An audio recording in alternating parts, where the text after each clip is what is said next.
Welcome to TacosandGeeks.com. Justin here, and today I'm back with another anime review. Today we're going to be taking a look at King's Raid, Successors of the Will, Episode 1, which can be watched on Funimation. You should be watching. And as always, I give you a brief synopsis, but first, let me take care of things when it comes to the parents. Parents, this is rated TV 14. This is in the genre of action, adventure, drama, and fantasy. There are some violent moments in here, so if you have young children, obviously TV 14, it's not for them.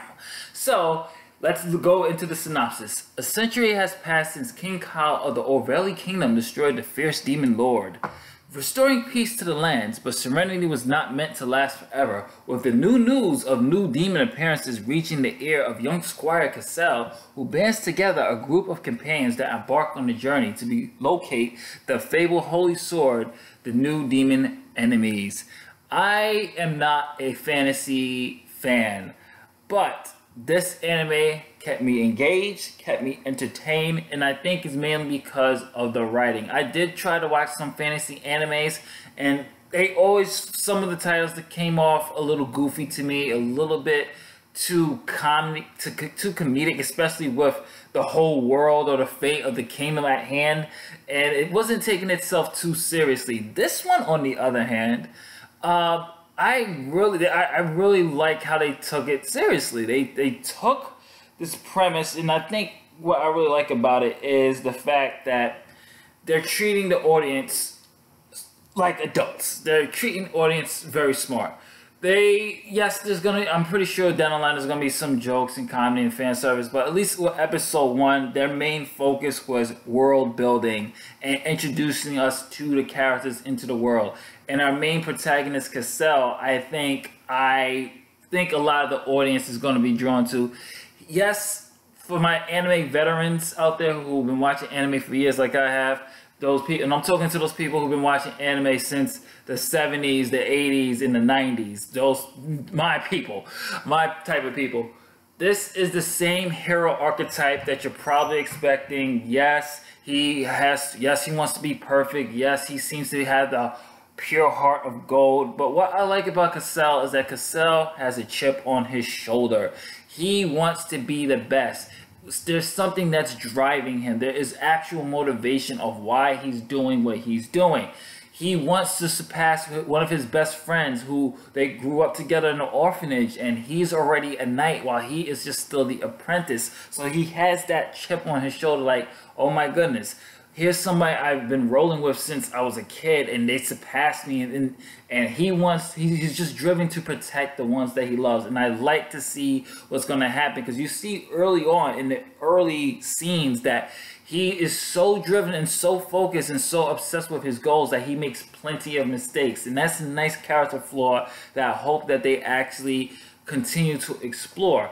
Now, Kasel's a great character in Claus as well. Claus is one of his closest friends that's training him as a knight to, make him better and things like that. But they also have one additional friend, Frey, who's a priestess. Not much is known with her, but we know that she really cares for Claus and she really cares for Kasel. And there's a little bit of a hint of a little bit of something more deeper between her and Kasel's relationship, which I think it's falling in a little bit into the cliche aspect of childhood friends that probably have feelings for each other, but they haven't admitted it yet. It's falling a little bit into that with that one scene, but I'm going to hold judgment. It's only episode 1. They could completely swerve us down the line. But I think the show stealer of this series is definitely going to be the Dark Elves. The Dark Elves are a group of people who have been discriminated, who've been victims of discrimination by the Orvelia kingdom. We do not know why yet,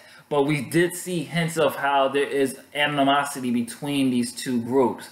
And I'm really curious to see what happened that caused this rift and what's going to happen here, because the Dark Elves mission is to destroy the Orvelia kingdom, and they're going to do it in very sneaky ways, which I won't spoil here. But part of me, they look so cool, they look so badass. Part of me is kind of like, I don't know. I got to know a little bit more about what's going on between this beef here to see who I'm really going to side with. If I'm going to side with the kingdom, or I'm going to really side or be more sympathetic towards the Dark Elves.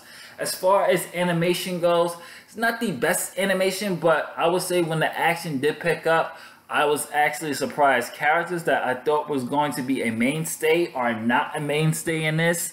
I really did like the build up toward it, and some of the politics that's in here is actually pretty cool too, of who's ruling the kingdom and things like that. So you can tell that there are some politicians that are plotting their own end game, and I'm really looking forward to seeing it. So overall, animation is pretty decent. I love the characters and the story so far. It has definitely kept me engaged. I think the real highlight is definitely going to be the Dark Elves for those who are going to watch this. I'm going to give this a 4 stars out of 5 so far. I'm very impressed by it. I think the opening theme song is good. I love the ending theme song, by the way. So definitely I would say 4 stars. Watch it now. If you can't watch it now, definitely add this to your queue for later. This is Justin from OtakuSgeeks.com review of King's Raid, Successors of the Will, Episode 1. Of course, visit us at OtakuSgeeks.com. If you're not watching it on OtakuSgeeks.com, you can follow us on YouTube as well. Like, share, and subscribe. Follow us on Instagram at OtakuSgeeks, Twitter at OtakuSgeeks, Facebook, OtakuSgeeks blog. Later days.